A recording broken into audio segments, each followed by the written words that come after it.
And with most of Washington, D.C. quieting down for its annual break, the U.S. China trade conflict has been escalated to a trade war with little hope for resolution as the September 1st tariff deadline looms ahead. One America's Rion has the latest from the White House. U.S. China trade tensions have escalated to what most are calling an all-out trade war. This after almost exactly 1 year of a back-and-forth tit-for-tat tariff game. President Trump said Friday the tariffs on China were working. As I said, and everybody questioned it, in the case of China, the tariffs have been amazing. We're taking in billions and billions of dollars. Now, China's had their worst year in 35 years now. It was in 26 years, but now it's in 35 years. I want them to do well, but as of this moment, they're having the worst year that they've had in many, many years, in decades. And really, we're just bringing the system back into order. This time last year, the U.S. imposed its first tariffs on China for not following through on trade promises, 25% on $34 billion worth of Chinese goods. A slap on the wrist, considering the U.S. imported $557 billion in Chinese goods and services that year.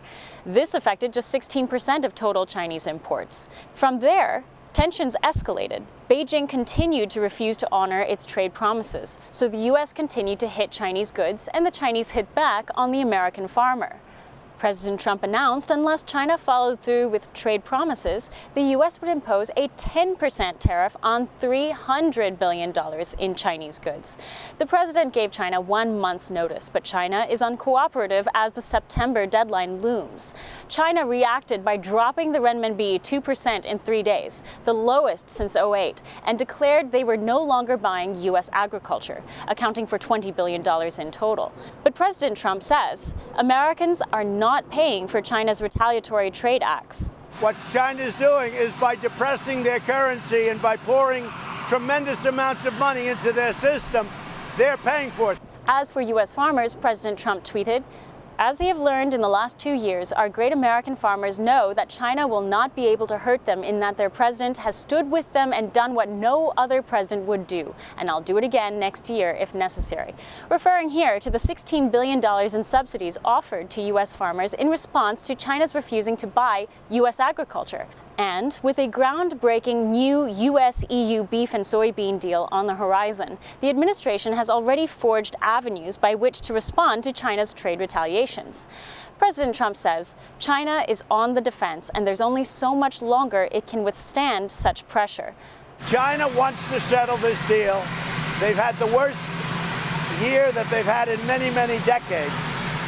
And it's getting only worse. Thousands of companies are leaving China. They would like to make a deal. I'm not ready to make a deal. This war started because President Trump demanded that China stop stealing U.S. technology and intellectual property, and the Chinese responded with aggression. The bottom line is President Trump wants a fairer trade partner in China, and with the U.S. being China's #1 consumer, there is only so much that China can take of this war. Rion, One American News, the White House. Want to see more videos like this? Click on the link below and subscribe to One American News on YouTube. And call your cable provider and kindly demand that One American News is added to your lineup. Call and subscribe today.